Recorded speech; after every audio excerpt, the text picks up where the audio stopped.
ನನ್ನ ಹೆಸರು ರಾಜ. ಇಂಜಿನಿಯರಿಂಗ್ ಮುಗಿಸಿ ಕೆಲಸಕ್ಕಾಗಿ ಹುಡುಕುತ್ತಿದ್ದೇನೆ. ಬೆಂಗಳೂರಿಗೆ ಕೆಲಸಕ್ಕಾಗಿ ಹುಡುಕಲು ನಮ್ಮ ಚಿಕ್ಕಮ್ಮನ ಮನೆಗೆ ಬಂದೆ. ನಮ್ಮ ಆಂಟಿಯ ಹೆಸರು ಅರುಣ. ನಮ್ಮ ಚಿಕ್ಕಪ್ಪನ ಹೆಸರು ರಾಮಕೃಷ್ಣ. ಅವರಿಗೆ ಒಬ್ಬ ಮಗನಿದ್ದಾನೆ. ಅವನು 7ನೇ ತರಗತಿಯನ್ನು ಹಾಸ್ಟೆಲ್ನಲ್ಲಿ ಓದುತ್ತಿದ್ದಾನೆ. ಆಂಟಿಯವರು ಅಗರ್ಭ ಶ್ರೀಮಂತರು. ನಮ್ಮ ಅಂಕಲ್ 20 ವರ್ಷದಿಂದ ವ್ಯವಹಾರ ಮಾಡಿಕೊಂಡು ಬೆಂಗಳೂರಿನಲ್ಲಿ ನೆಲೆಸಿದ್ದಾರೆ. ಆಂಟಿ ತುಂಬಾ ಸುಂದರವಾಗಿದ್ದಳು. ಆಂಟಿ ಮೇಲೆ ಏನಾಗುತ್ತಿದೆ ಎಂದು ಕುತೂಹಲದಿಂದ ರೂಮಿಗೆ ಕಿವಿಕೊಟ್ಟೆ. ಆಂಟಿ ನನ್ನ ಕಡೆ ಗಮನನೇ ಹರಿಸುತ್ತಿಲ್ಲ. ನೀವು ಯಾವಾಗಲೂ ದುಡ್ಡು ಎಂದು ಆಚೆನೆಯಿರುತ್ತೀರಾ. ನಮಗೆ ಇರುವುದು ಒಬ್ಬನೇ ಮಗ. ಅವನು ಜೀವನ ಪೂರ್ತಿ ಕೂತು ತಿಂದರೂ ಕರಗದಷ್ಟು ಆಸ್ತಿಯಿದೆ. ನಿಮಗೆ ನನ್ನ ಮೇಲೆ ಆಸಕ್ತಿ ಇದೆಯೋ ಇಲ್ಲವೋ ಎಂದು ಜಗಳ ಆಡುತ್ತಿದ್ದಳು. ಏನು ಮಾತನಾಡುತ್ತಿದ್ದೀಯಾ ಅರುಣ? ನಮಗೆ ವಯಸ್ಸಿಗೆ ಬಂದಿರುವ ಮಗನಿದ್ದಾನೆ. ಆದರೂ ನೀನು ಈ ವಯಸ್ಸಿನಲ್ಲಿ ಏನೆಂದು ಮಾತನಾಡುತ್ತಿದ್ದೀಯಾ ಅಂತ ಅಂಕಲ್ ಆಂಟಿಗೆ ರೇಗುತ್ತಿದ್ದ. ಆಂಟಿ, ನಮ್ಮ ವಯಸ್ಸು ಎಂದು ಹೇಳಬೇಡಿ, ನಿಮ್ಮ ವಯಸ್ಸು ಎಂದು ಹೇಳಿ. ನಿಮಗೆ 47 ವಯಸ್ಸಾಗಿದೆ, ನನಗಿನ್ನೂ 37 ವಯಸ್ಸು. ಈ ನನ್ನ ಶರೀರಕ್ಕೆ ಅದು ಬೇಕೆನಿಸುತ್ತದೆ ಎಂದು ಜಗಳವಾಡುತ್ತಿದ್ದಳು. ಸರಿ, ನನಗ್ಯಾಕೆ ಇದೆಲ್ಲ ಎಂದು ನನ್ನ ರೂಮ್ಗೆ ಹೋಗಿಬಿಟ್ಟೆ. ಇನ್ನು ಈ ಟೈಮ್ನಲ್ಲಿ ಯಾರು ಬರುತ್ತಾರೆ ಎಂದು ನಾನು ರೂಮ್ ಲಾಕ್ ಮಾಡದೆ ಬಾಗಿಲನ್ನು ಹಾಗೆ ಮುಂದಕ್ಕೆ ತಳ್ಳಿ ಮೊಬೈಲ್ ನೋಡುತ್ತಾ ಮಲಗಿದ್ದೆ. ಯಾರೋ ಬಂದ ಹಾಗೆ ಶಬ್ದವಾಯಿತು. ನಾನು ನೋಡಿದಾಗ ಅದು ಅರುಣ ಆಂಟಿ ಆಗಿದ್ದರು. ನಾನು ಮೇಲೆ ಎದ್ದು, ಏನು ಆಂಟಿ ಅಂತ ಕೇಳಿದೆ. ಅದಕ್ಕೆ, ಆಯ್ತಾ ನಿನ್ನ ಕೆಲಸ ಎಂದು ಕೇಳಿದರು.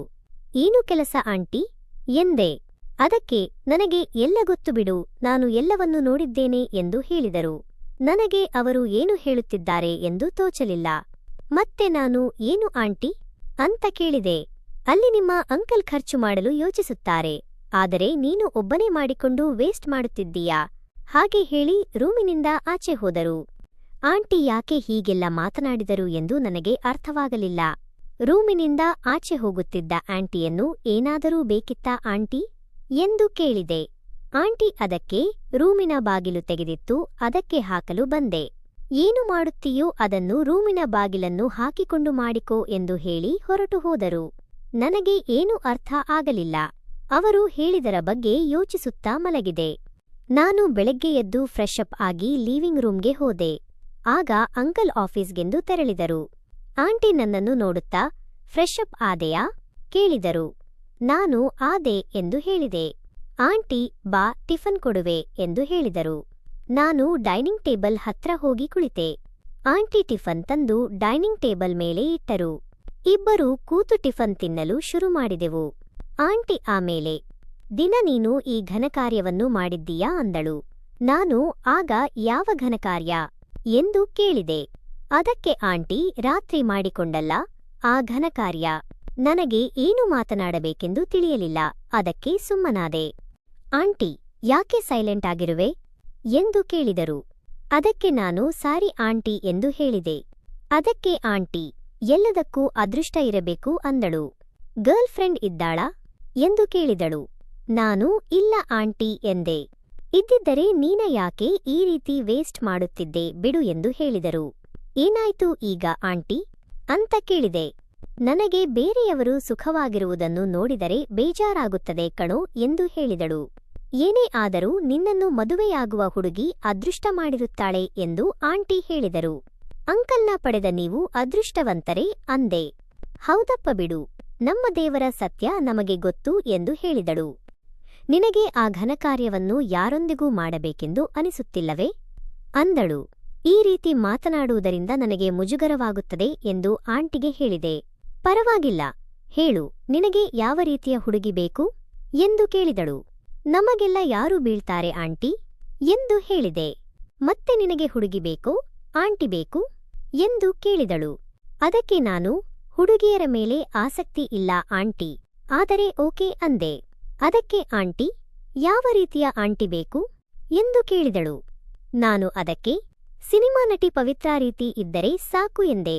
ಅದಕ್ಕೆ ಆಂಟಿ, ನಾನು ಓಕೆನಾ ಅಂತ ಕೇಳಿದ್ಲು. ಹೌದು ಅಂದೆ.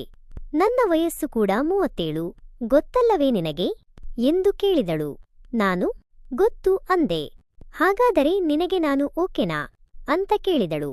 ನಾನು ಯಾವುದಕ್ಕೆ ಅಂತ ಕೇಳಿದೆ. ಎಲ್ಲ ತಿಳಿದಿರುವ ನಿನಗೆ ಇದರ ಬಗ್ಗೆ ಗೊತ್ತಿಲ್ಲವೇ ಎಂದು ಹೇಳಿದಳು.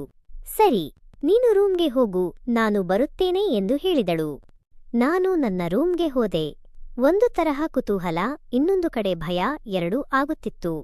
ಸ್ವಲ್ಪ ಸಮಯದ ನಂತರ ಆಂಟಿ ಬಂದಳು. ಹಾಗೆ ಒಂದು ತಟ್ಟೆಯಲ್ಲಿ ಹಣ್ಣುಗಳನ್ನು ಕೂಡ ತಂದಳು. ಹಣ್ಣುಗಳನ್ನು ಹಾಸಿಗೆಯ ಮೇಲೆ ಇಟ್ಟು ನನ್ನ ಪಕ್ಕದಲ್ಲಿ ಕುಳಿತಳು. ಹಣ್ಣುಗಳನ್ನು ತಿನ್ನು ಎಂದು ಹೇಳಿದಳು. ನಾನು ಆಪಲ್ ಹಣ್ಣನ್ನು ತೆಗೆದುಕೊಂಡೆ. ಅದಕ್ಕೆ ಆಂಟಿ, ನಿನಗೆ ದಾಳಿಂಬೆ ಹಣ್ಣೆಂದರೆ ಇಷ್ಟ ಇಲ್ಲವೇ ಎಂದು ಕೇಳಿದಳು. ನಾನು ಅದಕ್ಕೆ ಇಷ್ಟ ಎಂದು ಹೇಳಿದೆ. ನನ್ನನ್ನು ಕೇಳುವುದಿಲ್ಲವೇ, ನಿಮಗೆ ಯಾವ ಹಣ್ಣು ಇಷ್ಟ ಎಂದಳು. ಆಗ ಆಂಟಿ, ನಿಮಗೆ ಯಾವ ಹಣ್ಣು ಇಷ್ಟ ಎಂದು ಕೇಳಿದೆ. ನನಗೆ ಬಾಳೆಹಣ್ಣು ಎಂದರೆ ತುಂಬಾ ಇಷ್ಟ ಎಂದಳು. ನನಗೆ ಆಗ ಮನಸ್ಸಿನಲ್ಲಿ ಒಂದು ರೀತಿಯ ರೋಮಾಂಚನವಾಗಲು ಶುರುವಾಯಿತು. ಆಂಟಿ ಆಗ ಎದ್ದು ಹೋಗಿ ರೂಮಿನ ಬಾಗಿಲನ್ನು ಹಾಕಿ ಲಾಕ್ ಮಾಡಿದಳು. ನನ್ನ ಪಕ್ಕ ಬಂದು ನಿನ್ನ ಬಾಳೆಹಣ್ಣುಗಳನ್ನು ತಿನ್ನಲೇ ಎಂದು ಕೇಳಿದಳು. ನಾನು ಅದಕ್ಕೆ, ಆಂಟಿ, ನಾನು ಇದುವರೆಗೂ ಯಾರೆಂದಿಗೂ ಈ ರೀತಿ ಮಾಡಿಲ್ಲ ಎಂದೆ. ನಾನಿಲ್ಲವೇ, ಎಲ್ಲವನ್ನೂ ಹೇಳಿಕೊಡುತ್ತೇನೆ ಎಂದು ನನ್ನ ಭುಜದ ಮೇಲೆ ಕೈಯಿಟ್ಟಳು. ನಾನು ಅವರ ಭುಜದ ಮೇಲೆ ಕೈಯಿಟ್ಟು ಅವರ ತುಟಿಗೆ ತುಟಿಯನ್ನು ಸೇರಿಸಿದೆ. ಇಬ್ಬರೂ ಆ ಕ್ಷಣದಲ್ಲಿ ಏಕಾಂತಕ್ಕೆ ಜಾರಿದೆವು. ಹೀಗೆ ನನಗೆ ಕೆಲಸ ಸಿಗುವವರೆಗೂ ಮುಂದುವರಿಯುತ್ತಾ ಹೋಯಿತು. ಕೆಲಸ ಸಿಕ್ಕ ನಂತರ ನಾನು ಬೇರೆ ಕಡೆಗೆ ಶಿಫ್ಟ್ ಆದೆ. ಆದರೂ ಆಗಾಗ ಆಂಟಿ ಕರೆ ಮಾಡಿದೊಡನೆ ಹೋಗಿ ಆ ಕೆಲಸವನ್ನು ಮುಗಿಸಿಕೊಂಡು ಬರುತ್ತೇನೆ. ಈ ಕಥೆ ನಿಮಗೆ ಇಷ್ಟ ಆದ್ರೆ ಲೈಕ್ ಅಂಡ್ ಸಬ್ಸ್ಕ್ರೈಬ್ ಮಾಡಿ. ಧನ್ಯವಾದಗಳು.